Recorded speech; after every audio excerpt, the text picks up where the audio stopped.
Hola a todos. Bueno, muchas gracias por sumarse a esta charla. Veo que todos han venido a por sus tips para dominar los hooks. Y está muy bien porque este es el lugar. La verdad es que nosotros teníamos ganas de, bueno, contar un poco nuestra experiencia. Hace un tiempo que estamos trabajando con los hooks. Y bueno, si bien nos han dado muchos beneficios, también de momento se nos ha hecho un poco de quilomete en el código. Porque, no sé, arrancamos con componentes chiquitos y de pronto se iban complejizando y se nos armaba como mucho lío entre use state, use effect y cosas. Y bueno, y pensamos que estaba bueno venir y compartirlo con ustedes, tal vez a nosotros nos había pasado a otras personas también. Así que de verdad que esperamos que les sean útil y los puedan aprovechar al máximo. Pasamos a presentarnos, yo y mis compañeras. Yo soy Agus de Maldé, soy cordobesa, ingeniera en sistemas, me recibí de la UTN y estoy trabajando como desarrolladora frontend en Mercado Libre hace más o menos unos 3 años y medio, y estoy en la comunidad de mujeres en tecnología, que tiene sus raíces en Córdoba, pero de Córdoba para el mundo, digamos. Me presento, soy Sabri. También trabajo en el Mercado Libre hace más o menos 2 años, pero trabajo en desarrollo hace 5. Soy técnica en artes multimediales y detesto bastante el verano. Bueno, soy Lupe, estoy actualmente en Suecia, soy frontend developer en Common, amo a los gatos y era organizadora de FreeCodeCamp. Bien, pasamos a, antes de arrancar con todo lo que les contó les contó Agus que eran estos tips que vamos a darles, a repasar un poco. ¿Qué son los hooks? ¿Sí? Espero que no estén como el perrito del meme que les dejamos, pero les cuento muy brevemente. Los hooks son realmente una funcionalidad nueva, relativamente nueva de React, que lo que nos permite es enganchar todo lo que tiene que ver con el estado y el manejo del ciclo de vida a nuestros componentes funcionales, cosa que antes solamente se podían hacer con componentes de clase. Si vemos a un ejemplo muy breve, estos son los 4 hooks más usados y más comunes. Primero tenemos el useState, que nos permite hacer el manejo del estado de nuestros componentes, lo que antes hacíamos con thisState o thisSetState. Tenemos el useEffect, que nos permite manejar el ciclo de vida de un componente, lo que antes hacíamos con componentDidMount, componentDidUpdate, etc. Y tenemos también el useContext, que nos permite proveerle a los componentes funcionales todo lo que tiene que ver con la API de context, que es lo que se usa para tener como un contexto de nuestra aplicación sin necesidad de pasarnos props en nuestro árbol de componentes. Por último, el otro hook también de los más usados, y es un poco el más complejo también, es el useReducer, que nos permite una nueva forma de manejar el estado de componentes usando el patrón de diseño de Flux, un poco parecido a lo que propone Redux, que básicamente es hacer uso de una función reductora para poder disparar acciones de actualización de estado en un único lugar y tener un único estado en nuestra aplicación y no varios. ¿Sí? Eso como muy a grandes rasgos. ¿Qué problemas nos vinieron a resolver los hooks? ¿Sí? Básicamente, nosotros, vida antes de los hooks y vida post hooks, nosotros, si queríamos hacer un componente como el que vemos a la izquierda, necesitábamos sí o sí escribir un componente de clase, ¿sí? Y tener todos estos eventos que tenemos ahí, component didMount, component willAmount, el thisState y demás. En cambio, con los hooks podemos usar un componente funcional y ya se ve claramente, tenemos los useState, el useEffect y el código muchísimo más reducido, mucho más legible, y todo eso tiene un efecto súper positivo en performance, en legibilidad, a nivel de testing y demás, así que está muy bueno realmente empezar a abandonar los componentes de clase y pasarnos un poco a los componentes funcionales. Luego de este resumen, paso un poco a mi compañera Lupe, a que les siga contando lo que vinimos a ver. Bien. Si la cámara me acompaña. Perfecto. Bueno, ¿qué situaciones podemos encontrarnos si somos malos hooks? Bueno, las tres trabajamos en Mercado Libre y nos pasó que en cada uno de nuestros equipos tuvimos problemas con el uso con el mal uso de hooks, ¿no?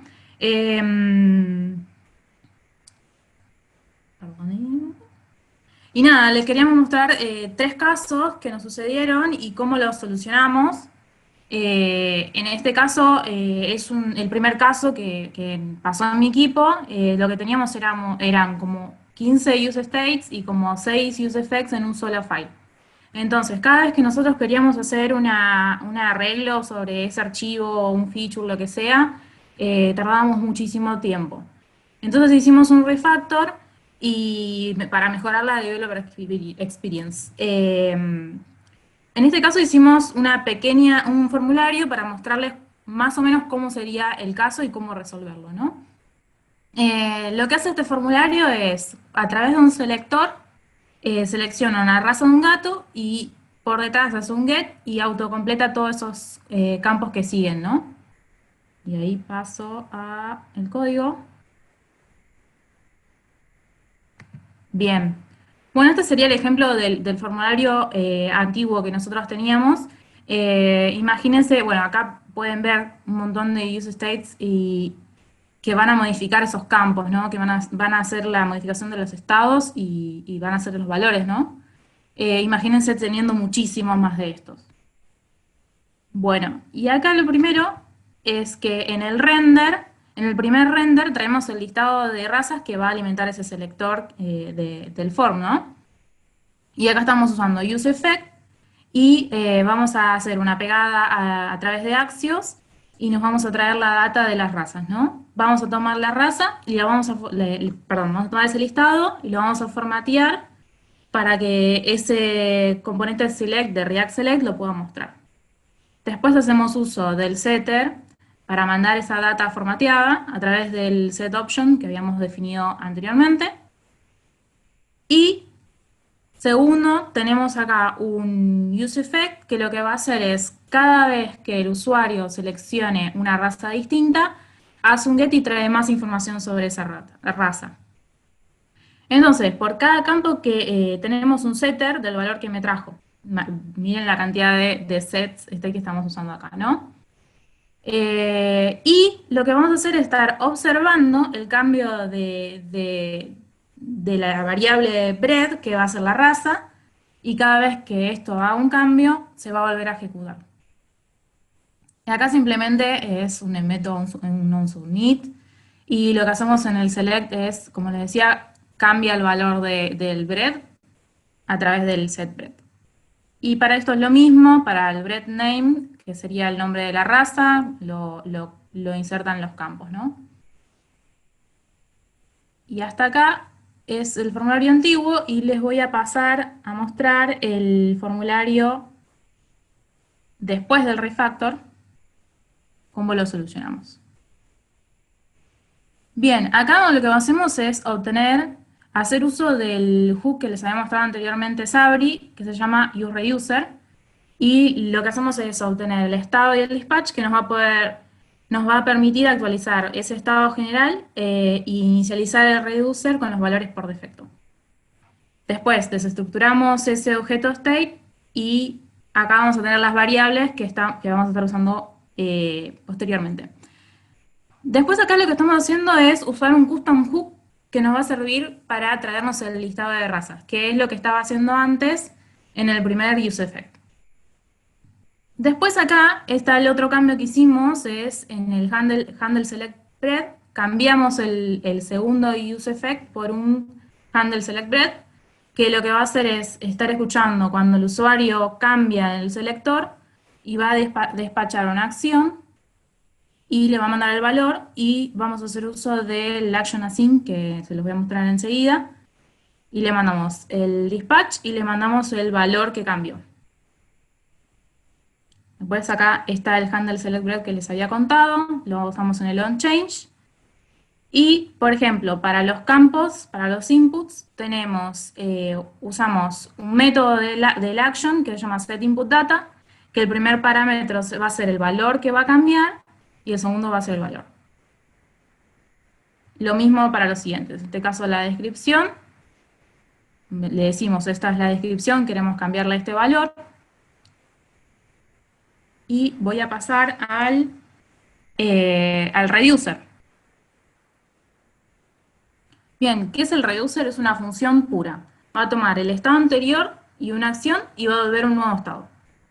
Entonces, por cada action vamos a tener un type y un payload. Y dependiendo del type va a ser algo distinto. Después,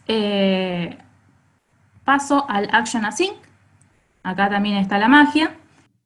Vamos a traer el listado de razas, como les decía, para alimentar el selector del form. Vamos a hacer una pegada a esta API que nos va a traer todo ese listado, y a través de un action normal, lo que vamos a hacer es setear esas opciones y mandar la data formateada. Y en este segundo get, es el get que les había mostrado anteriormente, donde cada vez que el usuario cambia la raza, hacemos un get y traemos más información sobre esa raza. Lo que hacemos es cargar la URL de imagen primero, a través del dispatch y un action normal, y por otro lado lo que hacemos es cargarle los valores de los inputs con un solo método. Y paso al, paso al custom hook. Simplemente se va a ejecutar cada vez que se renderice la página por primera vez, y usamos useEffect y vamos a usar la acción asíncrona que les había mostrado anteriormente. Vuelvo a la presentación. Bueno, entonces en resumen, ¿qué hicimos? Cambiamos los useStates por un único useReducer. Acá se ve a simple vista que cambia considerablemente la cantidad de código que vamos a tener en el file, ¿no? En el file del form. Bueno, ¿y para qué hacemos esto, no? Para tener el manejo en un estado general del componente, en un único lugar, y es menos propenso a errores que si tuviéramos múltiples useStates. Y vamos a organizar la lógica de actualización de estado en actions. Después, aprovechamos el reducer para manejar la lógica de actualizaciones de estados complejos. Bien, esto es lo que le mostraba. Acá el useEffect que va a estar escuchando el cambio de breadth, lo cambiamos por un handle select. Entonces, si por alguna de esas casualidades la raza cambió por otro efecto, no se va a ejecutar nuevamente ese get. Y como les mostraba acá, hacemos uso de action asyncs para guardar esa información ahí y que directamente lo que es pegada a la API lo haga desde acá. Bien, ahí volví, disculpen, es complejo manejar remotamente las slides entre tres, pero les cuento, bueno, este es el segundo caso que les vamos a mostrar. En este ejemplo un poco lo que queremos hablar es de la componentización y cómo pensamos los componentes y qué cosas podemos encontrarnos cuando estamos armando componentes, justamente. El ejemplo les doy un poco de contexto. Nosotros con Agus trabajamos en el mismo equipo en el Mercado Libre, donde trabajamos en la parte de flujo de compra, en lo que tiene en el equipo de checkout, y en ese flujo hay muchos formularios de tarjeta, formularios de envío, etcétera, dirección. Y un poco lo que queríamos hacer nuestro equipo era armar componentes en una librería para poder reutilizarlos a futuro en no tener que armar cada formulario de cero, sino que tenerlos ya un poco resueltos.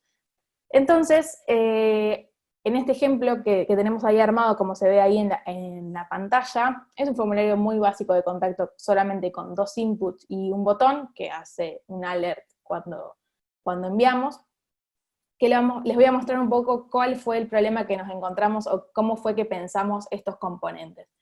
Si me paso a código, bueno, son estos, como les decía, tenemos 3 componentes, voy a ocultar esto, tenemos 3 componentes, el formulario, el input y el botón. Hasta acá la aplicación viene súper tranqui, pero ahora vamos a ver un poco la magia. Nosotros, ¿qué fue lo que pensamos? El input, bueno, no hay que decir mucho sobre el input, en este caso, qué es lo que hace y cuál es su responsabilidad, pero un poco el form y el botón es lo que yo les voy a contar. Nosotros el componente formulario pensamos que sea un orquestador, una especie de esqueleto que articule todo lo que sucede con los inputs y el botón, ¿sí? Un poco de organizador de la aplicación. Y el botón, ¿qué responsabilidad le pensamos dar? Fue la de que envíe ese formulario una vez completo. Y eso fue lo inicial que nosotros pensamos. Vamos a ver el código. Un poco, el formulario no es tan largo, pero tiene algunas cosas que me gustaría contarles como para que lo tengan en cuenta. Nosotros lo primero que tenemos son estos dos use state que lo que hacen es manejar el foco del input y de las validaciones cuando intento submitear. Después tengo otro use state que lo que hace es habilitar o no el envío de ese formulario en base a lo anterior de las validaciones, para que el botón realmente haga ese envío o no, según corresponda. Luego tenemos un reducer que tiene en un único estado, digamos, todo lo que tiene que ver con los inputs y su estado de validación, si son válidos o no, y el reducer y demás, todo lo que ya vimos. Luego tenemos este handle submit, que es la función de envío que está acá, que está en el submit, perdón, no la función de envío, sino la función que dispara el form para las validaciones y el foco, y realmente al final habilitar al botón a que haga el envío. ¿Qué hacemos con todo eso? Básicamente, lo usamos a través del context, de este form context que tenemos acá, donde ves en este provider lo que estamos haciendo es pasar todos estos parámetros que anteriormente nombré, todas estas variables, para poder comunicar al formulario con el input y el componente de botón. Ahora les voy a mostrar un poco cómo quedó el botón. Si vamos al componente, tenemos en primer lugar este useFormContext, que lo que hace es comunicarse con el context que tenía antes, que les mostré anteriormente, que está en el form. Luego tenemos una función de clic, que es la que se ejecuta cuando hacemos clic en el botón, que en este caso es un alert nomás, pero debiera ser el envío propiamente del formulario. Luego tenemos un useEffect, que está escuchando los cambios que hay en el context, específicamente en esta variable canExecuteButtonEvent, y evalúa si es posible o no ejecutar el envío en base al valor de ese booleano, ese flag que estamos mandando. Luego tenemos el handleClick, que nada, hace lo mismo y ve si puede o no enviar para hacer efectivamente el onClick. ¿Qué pasa con esto? Si yo se los muestro funcionando. Si yo les muestro funcionando, yo fui dejando ahí un par de useEffect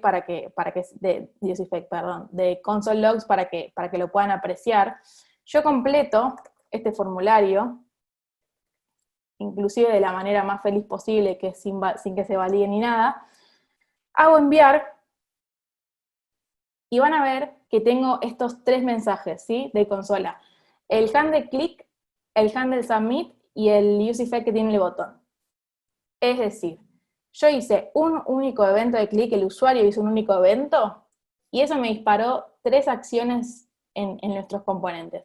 Eso es un poco raro realmente, y es bastante propenso a errores. Incluso si alguien tiene que leer este código de afuera, alguien que no haya participado en el desarrollo, va a ser un poco raro o un poco complejo de entender. Que eso fue un poco lo que nos pasó, la realidad es esa. Armamos esto y cuando lo fuimos a leer o compartir con el equipo, surgió esta mejora que les voy a compartir. ¿Qué pasa si nosotros pensamos, en vez de usar el context para comunicar el botón con el formulario, pensamos directamente en HTML puro? Los botones de tipo submit pueden comunicarse con el formulario sin necesidad de armar ningún JS ni nada. Si nosotros tranquilamente no necesitamos un onClick ni necesitamos nada, el formulario, el botón submit directamente puede accionar la acción de submit que tiene el formulario. Entonces, ¿qué hicimos con eso? Básicamente, el componente botón nos quedó de este modo. No tiene lógica, no tiene absolutamente nada, solamente vía funcionalidad nativa, el usuario hace clic y nos podemos comunicar con esta función del form, que es la de handle submit. ¿Y qué pasó con el handle submit? Con el formulario, perdón. Todo lo que tenía que ver con ese flag que teníamos ahí que enviábamos por context de can execute button event, desapareció, y realmente el único que envía el formulario y valida y demás es el botón, es el formulario, ¿sí? Lo vemos acá, es un alert, pero sería lo que sería la acción realmente que queremos. ¿Por qué? ¿Por qué querríamos que el botón envíe si en realidad el formulario es quien conoce sus inputs? Bueno, eso también fue otra cosa que pensamos, más allá de código. ¿Quién era el que debía encargarse realmente de hacer esa tarea? ¿Sí? Bien, entonces les cuento a modo resumen de esto. ¿Qué fue lo que hicimos? Básicamente identificar cuál es la responsabilidad de cada componente de nuestra aplicación y evitamos hacer un abuso del context. ¿Cómo lo vemos a nivel código? Bueno, lo más claro es el componente botón, que deja de tener lógica y pasa a ser un componente puramente visual, ¿sí? Y bueno, está bien que recibe una acción, pero no tiene lógica, ¿sí? en su estructura. Y realmente eso queda mucho más claro, mucho menos propenso a errores, no estamos usando hooks a lo pavote, no estamos usando un montón de use effect y un montón de acciones innecesarias, y le delegamos la responsabilidad realmente al formulario, que es quien es el orquestador y el encargado de todo en nuestra aplicación. Sí, bueno, este es el segundo ejemplo. Ahora les quiero pasar un poco la posta a Agus, que les va a contar un poco más sobre este mismo caso. Bueno, yo un poco les quiero mostrar trabajando sobre el mismo formulario que les mostró Sabri recién. Es un ejemplo bien sencillo, estos formularios, si ustedes vieron, no tienen mucha complejidad, pero nos parecía que estaba bueno, como a partir de algo sencillo es fácil encontrar como el problema y la solución. Específicamente quiero que hagamos foco en lo que es el input y las validaciones del input, ¿sí? ¿Qué pasa cuando el componente empieza a tener mucha lógica y empieza a hacerse poco legible? Ahora les muestro en el código para que veamos de qué estoy hablando. Bien, si yo voy acá al input, ustedes van a ver que acá tenemos como componente 1 y componente 2 con Sabri, esto es lo que nos indica que es el componente previo y el después de las mejoras. Bien, el input, entonces, les voy a hacer como un paneo rápido para que se entienda qué es lo que tiene adentro y qué es lo que nos está haciendo ruido. Fíjense que, bueno, vemos así rápidamente, hay unos use state por aquí, tenemos acá un handler blur, que es el que cuando quitamos el foco del input, bueno, triggería las validaciones. Tenemos el trigger validation, que es el que nos va a devolver el resultado de las validaciones por campo. Si bajo un poquito más, tenemos este dispatch validation result, que también ejecuta el dispatch con la validación del input. Si bajo un poco más, hay dos use effects también asociados al tema de validaciones. Si bajo un poco más, tenemos otro use effect asociado al foco. Esto es cuando yo le doy a enviar al formulario y hay un input que está erróneo, entonces lo que hace es pasarle el foco al primer input incorrecto. Y después viene, sí, ya la lógica de renderizado. A mí, a simple vista, esto me parece que tiene como un montón de lógica, un montón de cosas que se está haciendo cargo el input, y desde ya que esto está, bueno, violando uno de los principios que no sé si conocen, que es este de Single Responsibility, que es muy conocido en lo que es programación, que trata, bueno, un poco de que los componentes y las clases tengan una única responsabilidad. Entonces, ¿qué es lo que hicimos con esto? ¿Cómo uno puede, porque este es un caso muy común, esto pasa siempre que se llena de lógica el componente? Entonces, lo que podemos hacer es llevarlo y encapsularlo dentro de un custom hook. No sé si los han usado, pero básicamente los custom hooks son funciones, ¿no? Que uno las puede personalizar y las puede, es como que encapsula lógica que después puede reutilizar, por supuesto. Lo que tienen los custom hooks, que está bueno, es como que encapsulan también lo que pasa dentro del use state o use effect dentro del custom hook, ¿sí? Entonces, fíjense, yo les paso los datos que necesito, from context, validation, name, value, todo lo necesario para que dentro de mi custom hook pueda operar las validaciones. Y toda esa lógica que yo les mostraba recién, de la trigger validation y demás, han quedado acá adentro. ¿Sí? Fíjense, está todo acá, los use effect también. Entonces esto, cuando yo voy a mi input, miren lo que me quedó. Esto es espectacular, porque lo que me hace es que entonces yo ahora rápidamente, si hago un paneo de mi input, está mucho más sencillo, mucho más legible. Yo quedo mi lógica capsulada de las validaciones ahí adentro. Use input validation. Listo. Entonces, ahí me queda el código más legible. Esto es más fácil de testear. Ese código yo el día de mañana tengo otros inputs y puedo reutilizarlo tranquilamente. Y no tengo que andar repitiendo el mismo código. Entonces, es una buena práctica lo del custom hook. Por ahí no sé si lo usamos tanto o es tan común. La verdad es que nosotros no lo veníamos como usando demasiado y con esto dijimos, che, ¿esto qué hace acá? ¿Por qué me está ensuciando todo mi input? Esto se puede ir a otro lado. Entonces, bueno, a modo de resumen, ahora les muestro. Mira, PPT, ¿qué es lo que hicimos? Implementamos un custom hook. Nada de otro mundo, pero que nos trajo una solución que está bastante buena. Y en el machete, la parte que está buena, fíjense, acá a la derecha ven todo el código que teníamos antes dentro del input, y después cómo se simplifica, ¿sí? Entonces, esto nos permite tener la lógica de renderizada, aislada de la funcionalidad, dividimos bien las responsabilidades, que era esto que yo les decía, y nos permite también reutilizar este código, digamos, ¿sí? Si yo después crece el código, puedo reutilizarlo en otros componentes. Bien, hasta acá han sido los 3 casos que nosotros les queríamos mostrar y compartir con ustedes de experiencias real que las vivimos. Ahora queremos darles, sí, los tips.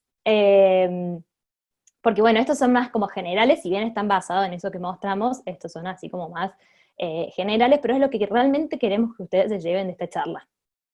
Voy con el primero. Don't forget reducer, se llama este principio. Estos son como principios, mandamientos, como ustedes quieran llamarle, pero no se los olviden. El reducer es algo que uno no sabe que lo necesita hasta que lo usa, ¿sí? Cuando nosotros veamos que tenemos así como muchos use state, mucha cosa, veamos y pensemos si realmente no necesitamos un reducer, ¿sí? ¿Por qué? Porque nos va a ayudar a controlar mejor el manejo de nuestros estados y además de los efectos secundarios. Yo les agregué por cada uno de los principios una imagen ahí como para que ustedes, por lo menos, si se acuerdan, che, había un principio que era del reducer, no sé qué era, bueno, se acuerden de la imagen que era, no, don't forget. Sigo. No todo es JS. Esto es, no nos olvidemos de aprovechar la funcionalidad nativa HTML, que es lo que les mostraba Sabri antes. Si yo ya por HTML tengo que mi type_submit va a disparar el clic de mi formulario, entonces no desparramo toda la lógica en un clic, en use effect, uso el context y demás, ¿sí? Aprovechamos la funcionalidad nativa de HTML porque nos va a simplificar mucho el código también. Keep it simple, esto es pensar en la componentización antes de la implementación, pensemos en los componentes antes de empezar a implementarlos, pensemos qué responsabilidad va a tener cada uno, de qué se tiene que hacer cargo cada uno, no empecemos a mezclar funcionalidad que deberían tener, sino que tratemos de dividir bien eso.